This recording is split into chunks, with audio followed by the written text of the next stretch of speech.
नमस्कार। Language point के छोर चैनल में आप सभी का बहुत बहुत स्वागत। मैं देवेंद्र शर्मा। पिछले वीडियो में हम आपको संधि प्रकरण पर चर्चा कर रहे थे और संधि प्रकरण पढ़ा रहे थे, लेकिन उस प्रकरण में हम आपको संधि के भेद तक ही पढ़ा पाए थे। स्वर संधि, व्यंजन संधि और विसर्ग संधि, ये संधि के 3 भेद तक हमने आपको पढ़ाया था। उसमें संधि की परिभाषा, संधि के भेद, संधि समास में अंतर, इस पर चर्चा करी थी। अब इस प्रकरण में, आज के इस वीडियो में हम आपको स्वर संधि पर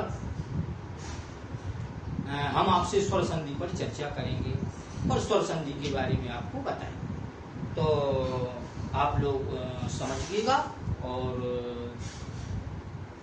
देखिए कि हम इस स्वर संधि में किन किन बिंदुओं पर आज चर्चा करेंगे। तो सबसे पहले स्वर संधि में हम 3 बिंदुओं पर चर्चा करेंगे। देखिए, पहला बिंदु है, आज की चर्चा का विषय है, पहला बिंदु है स्वर संधि की परिभाषा, दूसरा स्वर संधि के भेद और तीसरा दीर्घ स्वर संधि। ठीक है, इन 3 बिंदुओं पर आज हम चर्चा करेंगे और आपको संधि समझाएंगे। दीर्घ स्वर संधि को विच्छेद करना आदि पर चर्चा की जाएगी। तो देखिए, सबसे पहले स्वर संधि में स्वर संधि की परिभाषा। तो स्वर संधि किसे कहते हैं ये और स्वर संधि को कैसे पहचानेंगे, आप परिभाषा देखिए।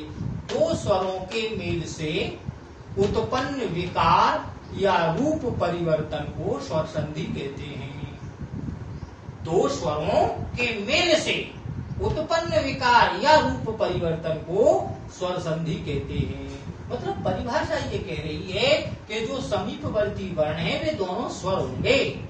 उदाहरण देखिए, जैसे स्वर प्लस स्वर, दोनों समीपवर्ती जो वर्ण होंगे वे स्वर होंगे। मतलब स्वर का मेल स्वर से होगा, और जब स्वर का मेल स्वर से होगा और स्वर ही रूप परिवर्तन जो होगा, जब 2 वर्णों के मेल से, 2 समीपवर्ती वर्णों के मेल से जो परिवर्तन होगा वो भी स्वर का ही होगा। स्वर संधि की यही पहचान है कि स्वर प्लस स्वर बराबर स्वर। तो 2 स्वरों के मेल से, अर्थात 2 स्वर ही मिलेंगे, स्वर प्लस स्वर ही मिलेंगे, और 2 स्वरों के मेल से जो उनमें विकार या परिवर्तन होगा या रूप परिवर्तन होगा, उसी को हम स्वर संधि कहते हैं। ठीक है, तो ये स्वर संधि की परिभाषा जानी आपने। अब स्वर संधि के भेद।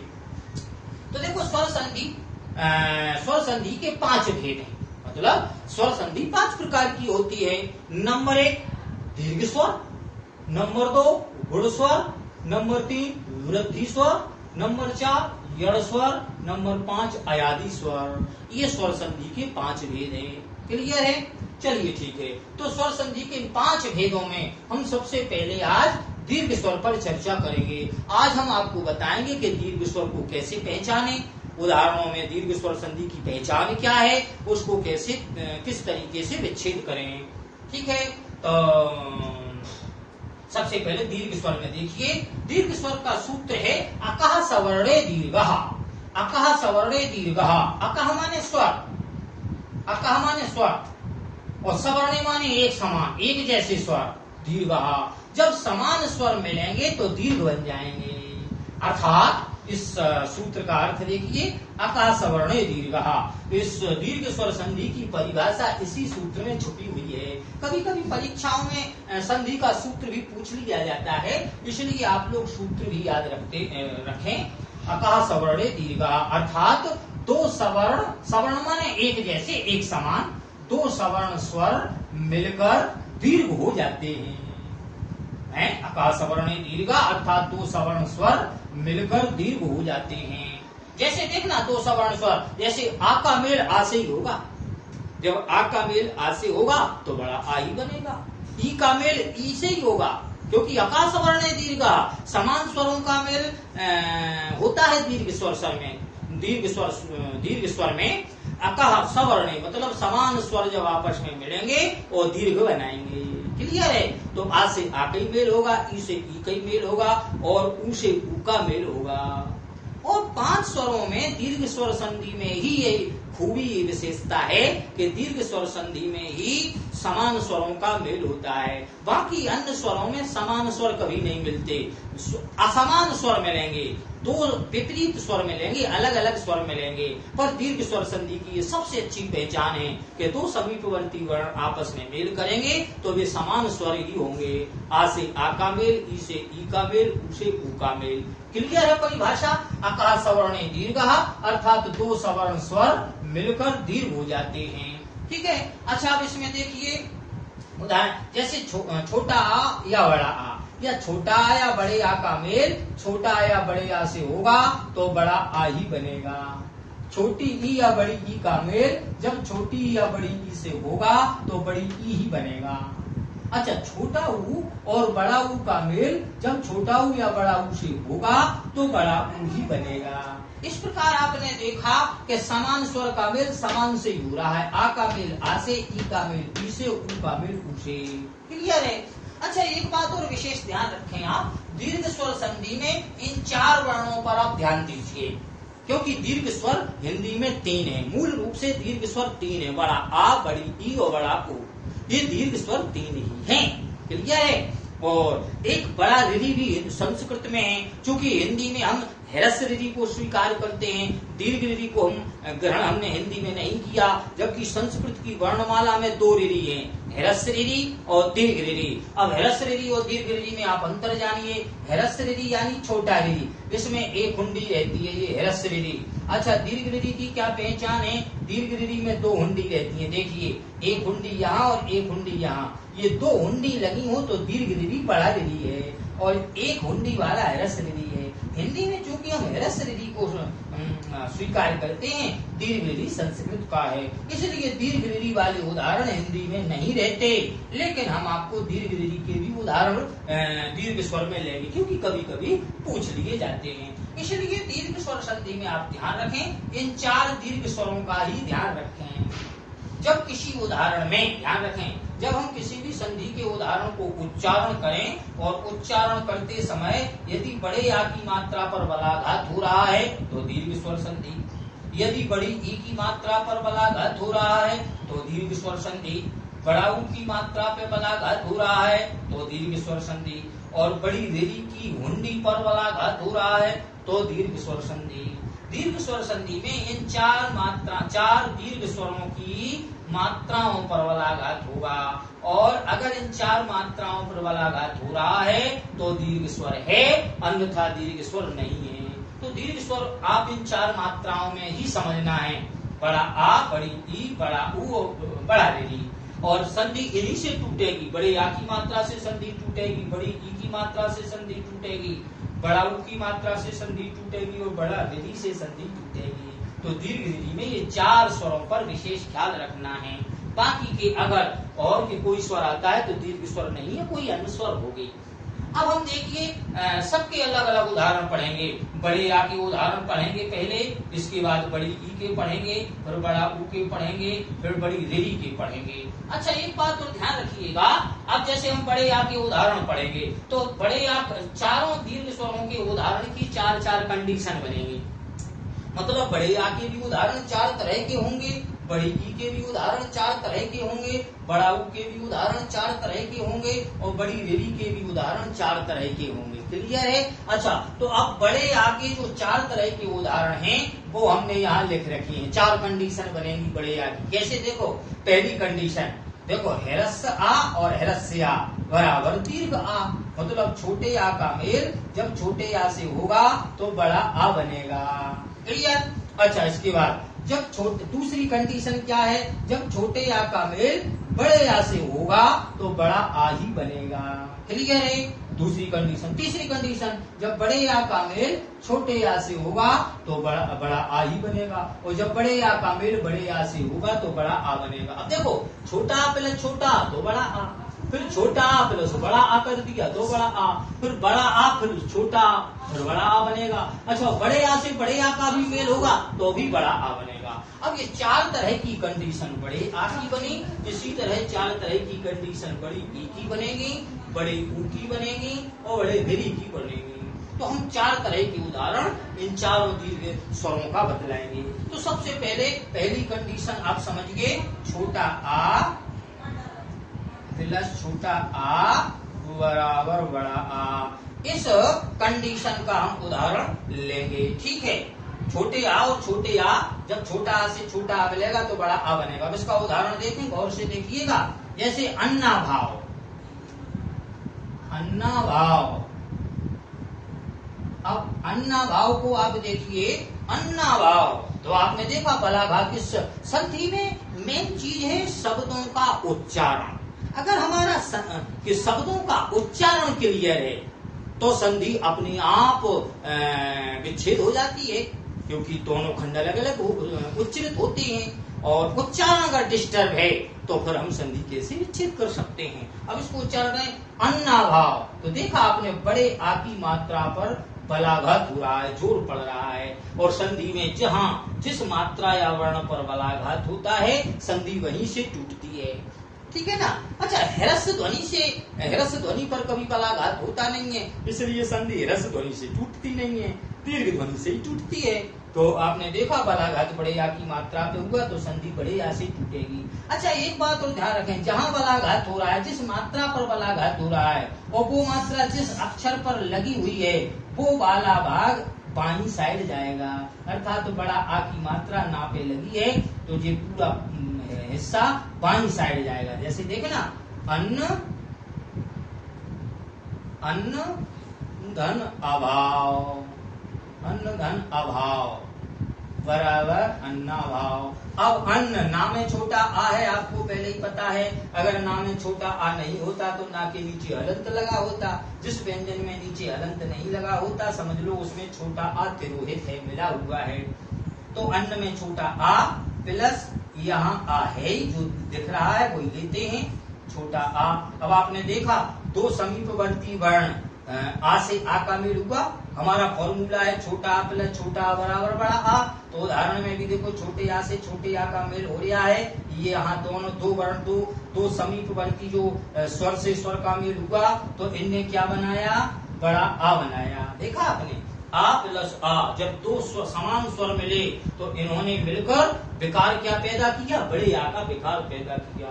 तो ये दीर्घ स्वर संधि है। दीर्घ स्वर संधि की पहचान स्पष्ट होती है, आ से आ का ही मेल होगा, ई से ई का ही मेल होगा, उ से उ का ही मेल होगा, समान स्वर ही मिलेंगे, ठीक है। तो पहला फॉर्मूला आपने देखा आ प्लस आ बराबर बड़ा आ। अब इसी तरह अब हम दूसरे फॉर्मूले पर चर्चा करेंगे, ठीक है।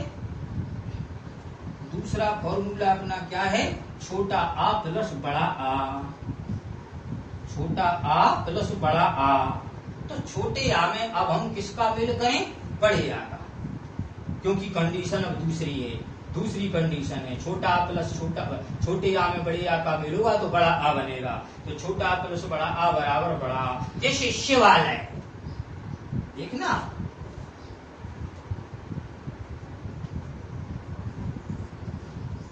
शिवालय, तो शिवालय में देखिए आप शिवालय, तो शिवालय को जब आप उच्चरित कर रहे तो बड़े आ पे बलाघात हो रहा है, शिवा बड़ा आ।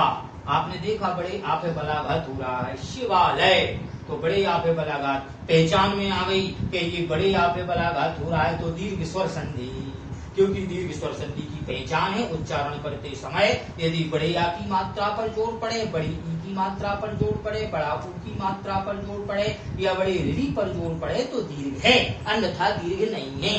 क्लियर है। चलिए, तो शिव, अब संधि बड़े आ की मात्रा से यहाँ यहीं से संधि बलाघात हो रहा है, इसी मात्रा पर यहीं से टूटेगी। शिव धन आलय, शिव धन आलय बराबर शिवालय। आलय माने घर होता है, शिव का आलय शिवालय। अब इसमें समास भी है, शिव का आलय षष्ठी तत्पुरुष समास है, शिव का आलय। तो देखा आपने कि हमने शिव शब्द को अलग, क्योंकि जिस मात्रा से या वर्ण से संधि टूट रही वो वाला शब्द का पार्ट से या हिस्सा बाईं साइड लेंगे। तो शिव धन आलय। अब आप कहेंगे सर हमने अगर छोटा आ कर दिया अलय, तो ये आपको ध्यान रखें कि हमें शब्दों की सार्थकता का भी ज्ञान होना चाहिए। आलय माने घर होता है, अलय माने मतलब, तो यहाँ अलय शब्द की कोई भूमिका ही नहीं है। दो पक्ष आपस में मिलकर कोई एक शब्द तो बनाए, क्लियर है, तो आलय ही आएगा। तो यहाँ देखा शिव वा में छोटा आ और यहाँ का तुम्हारा बड़ा आ, तो आपने देखा छोटे आ से जब बड़े आ का मेल हुआ, वा का आ और आलय का छोटे आ से बड़े आ का मेल हुआ, तो आपने देखा यहाँ दो समीपवर्ती स्वर जब आपस में मिले तो इनने बड़े आ का विकार या रूप परिवर्तन किया, तो बड़ा आ। ठीक है, तो कंडीशन दूसरी आपने जानी। चलिए अब कंडीशन तीसरी जानते हैं।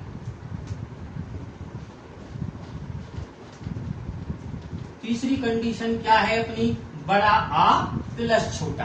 ठीक है, तो बड़े आ में अब हम छोटे आ का मेल करेंगे।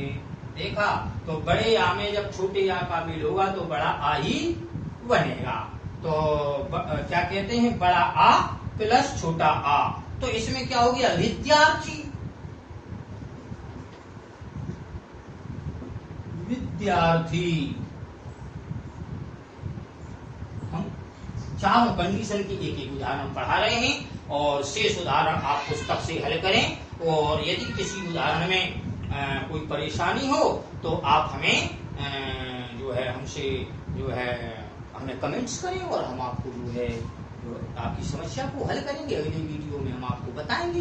ठीक है, तो विद्यार्थी, तो आपने देखा विद्या बड़े आ पे जोर पड़ गया है, बड़ा आ विद्या, आ संधि यहीं से टूटेगी तो क्या हो जाएगी, विद्या। विद्या देखो बड़े आ से तोड़ी संधि, जहां बला घात हुआ, विद्या धन अर्थी, विद्या धन अर्थी बराबर विद्यार्थी।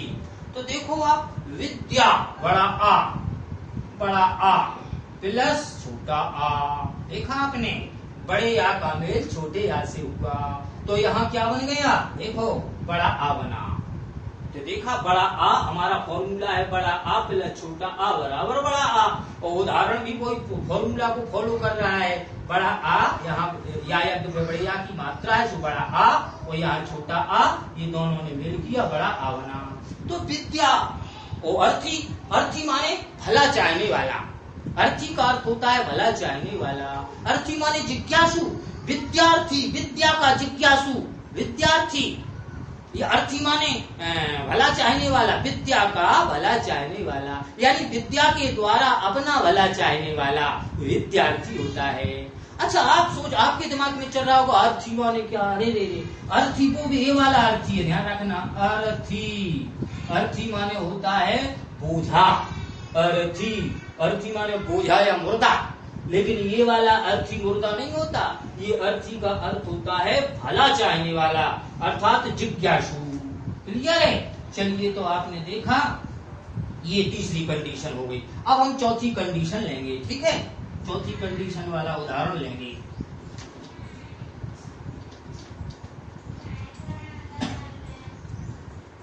तो अब देखें आप, बड़े आ का मेल, दोनों साइड बड़े आ होंगे, बड़े आ का मेल बड़े आ से होगा तो बड़ा आ ही बनेगा, बड़ा आ प्लस बड़ा आ बराबर। अब जैसे विद्यालय, देखिए आप,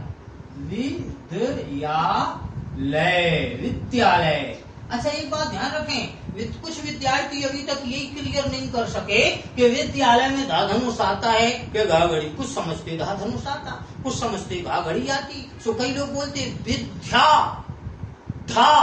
विद्या विद्यालय, धा धनुष का उच्चारण। कई लोग पढ़ते विद्यालय, घा घड़ी समझते। लेकिन ध्यान रहे, विद्यालय में आधा दा और या है, आधा दा और या मिल के। अब देखो ऐसे लिख दें तो ये मानक है, विद्यालय ये मानक है। अब अमानक लिख दें, दा और या को मिक्स कर दें, जैसे ये बनाया हमने आधा दा और इसी आधे दा में हमने या मिला दिया, सो ये दिया हो गया।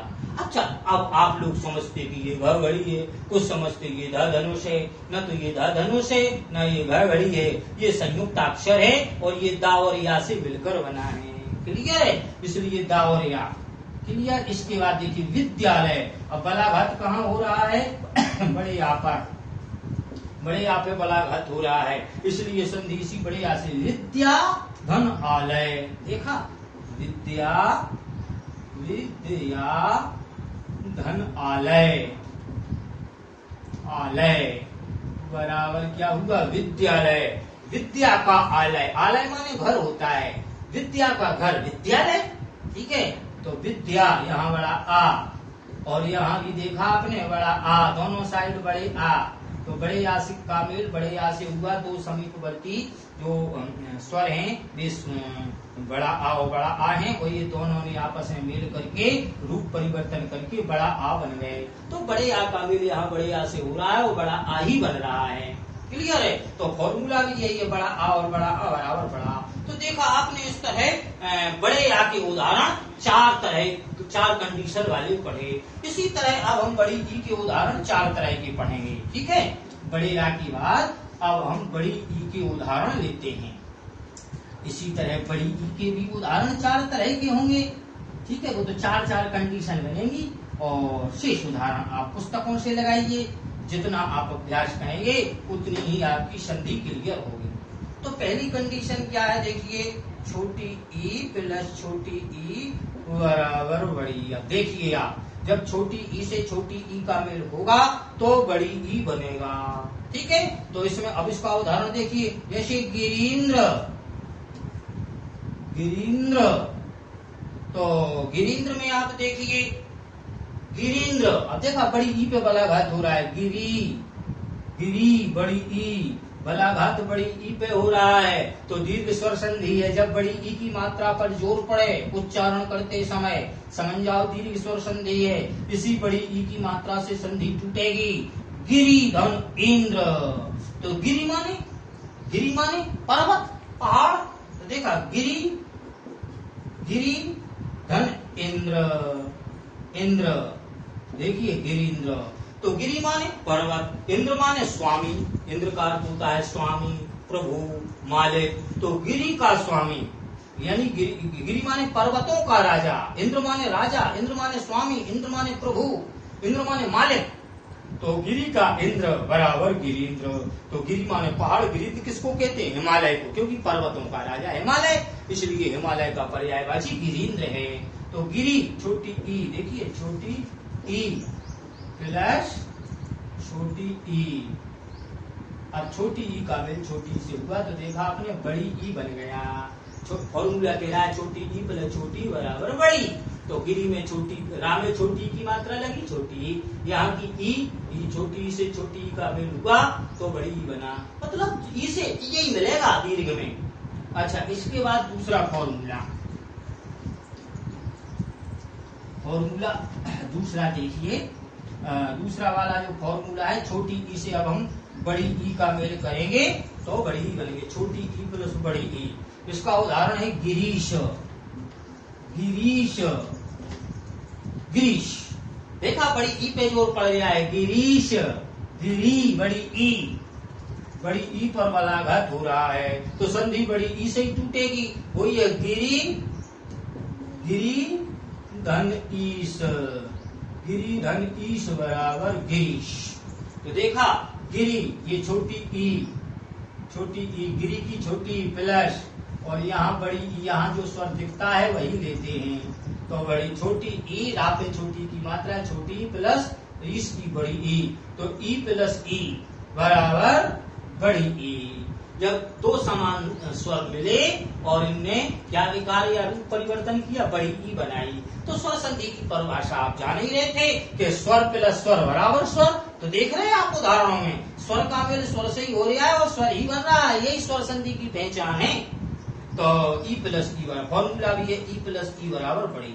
ठीक है, तो गिरी, गिरी माने पहाड़, ईश माने स्वामी, पर्वतों का स्वामी गिरीश, ईश माने स्वामी, ईश माने मालिक, ईश माने प्रभु, ईश माने ईश्वर। तो पर्वतों का ईश्वर बोले गिरीश, तो पर्वतों का ईश्वर कौन है, बोले हिमालय, हिमालय को गिरीश कहते हैं। अच्छा, एक बात और बताएं, संधि विच्छेद करना अगर हमें आता है तो संधि से हम पर्यायवाची शब्द क्लियर कर सकते हैं, विलोम शब्द क्लियर कर सकते हैं, और शब्दों के अर्थ क्लियर कर सकते हैं। ठीक है, संधि से बहुत बड़ा काम होता है। अच्छा, अब तीसरी कंडीशन लेते हैं, 2 कंडीशन हो गई अपनी, अब हम तीसरी कंडीशन लेंगे। तीसरी कंडीशन क्या है, अब बड़ी ई में हम छोटी ई का मेल करेंगे, बड़ी प्लस छोटी बराबर बड़ी ई, यानी महेंद्र, बड़ी ई प्लस छोटी ई बराबर बड़ी। तो इसका उदाहरण क्या है, बोले महेंद्र। महेंद्र, महेंद्र माने मही। देखो महेंद्र बड़ी ई पे जोर पड़ रहा है, मही बड़ी ई पे जोर पड़ रहा है, महेंद्र। इसलिए क्या हो जाएगा, मही बड़ी ई। मही माने पृथ्वी, मही माने पृथ्वी। और इंद्र, इंद्र महेंद्र। अब कुछ कहते साहब हम तो यहाँ इंद्र कर देते। अरे इंद्र को कोई मतलब ही नहीं है भाई। इंद्र का मतलब है मही का इंद्र, इंद्र माने स्वामी, मही माने पृथ्वी। पृथ्वी के स्वामी को महेंद्र कहते हैं और पृथ्वी का स्वामी राजा होता है, इसलिए महेंद्र राजा है। और महेंद्र राजा का पर्यायवाची है मही धन इंद्र। अब देखिए आप, बड़ी ई प्लस छोटी ई, बड़ी ई प्लस छोटी बराबर बड़ी ई। तो देखा फॉर्मूला कह रहा है कि बड़ी ई से छोटी ई का मेल होगा तो बड़ी ई बनेगी। तो मही पे हा पे बड़ी ई की मात्रा, ये प्रथम शब्द का अंतिम वर्ण लेते हैं तो बड़ी ई है, और द्वितीय शब्द का प्रथम वर्ण लेते हैं तो ये प्रथम वर्ण छोटी ई है। तो बड़ी ई का मेल छोटी से हुआ तो बड़ी ई बना। संधि बड़ी ई की मात्रा से टूट रही है। चलिए चौथी कंडीशन लेते हैं, ई की चौथी कंडीशन। ये चार तरह के उदाहरण बन रहे हैं दीर्घ स्वरों के। और चौथी कंडीशन अपन लेंगे, बड़ी ई प्लस बड़ी ई बराबर बड़ी ई। देखिए बड़ी ई प्लस बड़ी, पृथ्वीश, पृथ्वीश, पृथ्वीश। देखो पृथ्वीश बड़ी ई पे जोर पड़ रहा है, बड़ी ई। पृथ्वी बड़ी ई, पृथ्वी बड़ी ई पे जोर पड़ रहा है। समझ जाओ दीर्घ है, दीर्घ की यही तो पहचान है। बड़े आ पे जोर पड़े, बड़े ई पे जोर पड़े, बड़ा ऊ की मात्रा पर जोर पड़े, या बड़ी री पर जोर पड़े, समझ जाओ दीर्घ है। और इन चार अक्षरों के अलावा अन्य किसी पर बलाघात हो रहा है तो दीर्घ नहीं है, वो कोई अन्य स्वर हो सकती है। तो पृथ्वी संधि हम बड़ी से तोड़ेंगे, क्या होगा, पृथ्वी, पृथ्वी धन ईश, पृथ्वी धन ईश बराबर पृथ्वीश। तो पृथ्वी में देखा आपने यहाँ बड़ी ई है, बड़ी ई, और इसमें भी बड़ी ई है। बड़ी ई का मेल बड़ी ई से हो रहा है तो यहाँ देखो बड़ी ई बन रही है ना। तो यहाँ पृथ्वी में लास्ट की बड़ी ई और इसकी शुरू की बड़ी ई, ये दो समीपवर्ती वर्ण होते हैं। और बड़ी ई और बड़ी ई का मेल हो रहा है। फॉर्मूला भी बड़ी ई और बड़ी ई का है, तो बड़ी ई प्लस बड़ी बराबर बड़ी ई बन रही है। तो पृथ्वी इस माने स्वामी, इस माने स्वामी। पृथ्वी का स्वामी कौन होता है, बोले राजा। तो राजा का पर्यायवाची पृथ्वी से। संधि क्रिया है तो पर्यायवाची अपने आप बनते हैं, पर्यायवाची को फिर ज्यादा रटने की आवश्यकता नहीं है। क्लियर है। तो पृथ्वी धन ईश बराबर पृथ्वी। अच्छा एक और ध्यान रखें, संधि के जितने भी उदाहरण होते हैं वे प्रायः तत्सम होते हैं, इसलिए तत्सम शब्द भी आपके क्लियर है। संधि वाले उदाहरण जितने भी तत्सम शब्द होते हैं, क्योंकि संधि तत्सम शब्दों में होती है और तद्भव शब्दों में संधि होती नहीं है। क्लियर है। तो हिंदी में जो शब्द तत्सम है, संस्कृत के तत्सम शब्द बन के आए हैं जो कहते हो, वे सब तत्सम है और संधि के उदाहरण होते हैं। चलिए आगे बढ़ते हैं। तो अब हमने ई वाले उदाहरण क्लियर कर लिए, अब इसी तरह ऊ वाले उदाहरण पढ़ेंगे। क्लियर। वो ऊ वाले उदाहरण आप जानेंगे। ऊ की भी चार कंडीशन बनेंगी, जैसी आ की और ई की बनी है ऐसे ही ऊ की।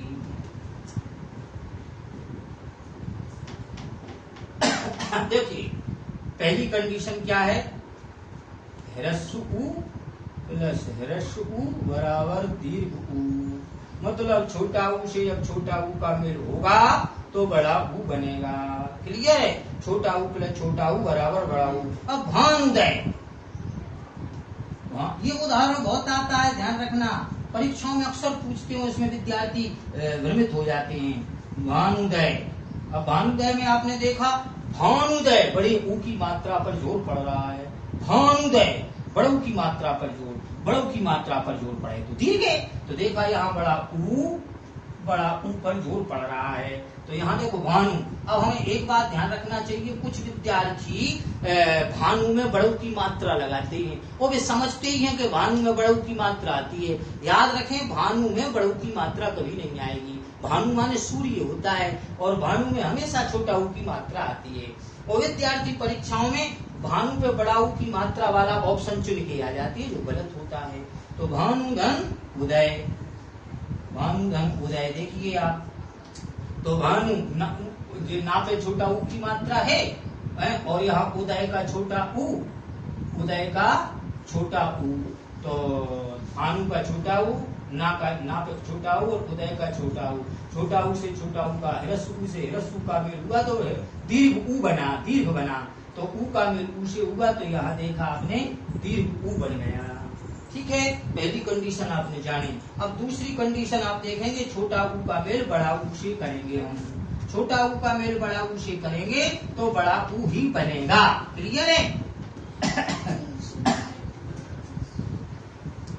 छोटा ऊ प्लस छोटा ऊ बराबर बड़ा। देखिए अब छोटा ऊ का मेल हम बड़ा ऊ से करते हैं। छोटा ऊ का मेल अब हम किससे करेंगे? बड़ा ऊ से। जैसे सिंदूर में, सिंदूर में, अब सिंदूर में देखो आप, सिंदूर में बड़ों की मात्रा पर जोर पड़ा, सिंदूर में बड़ों की मात्रा पर, तो क्या हो गया? बोले सिंधु, सिंधु, सिंधु धन ऊर्मी, ऊर्मी बराबर सिंधूर्मी। तो सिंधु धा पे छोटा ऊ की मात्रा सिंधु और ऊर्मी की देखो बड़ा ऊ। देखो सिंधु में धा पे छोटा ऊ की मात्रा सिंधु और ऊर्मी की ऊ। तो यहाँ बड़ा ऊ पे बलाघात हो रहा है, संधि बड़ा ऊ से टूट रही है। तो आप देखिए इसको, छोटा ऊ पे से बड़ा ऊ का मेल हुआ तो बड़ा ऊ। फॉर्मूला भी छोटा ऊ और बड़ा ऊ वाला है। तो सिंधु उर्मी, सिंधु उर्मी माने लहर तरंग, सिंधु की सिंधु माने समुद्र, समुद्र की लहर को सिंधुर्मी बोलते हैं। ठीक है, फॉर्मूला दूसरा हो गया। तीसरा फॉर्मूला, ऊ का तीसरा फॉर्मूला,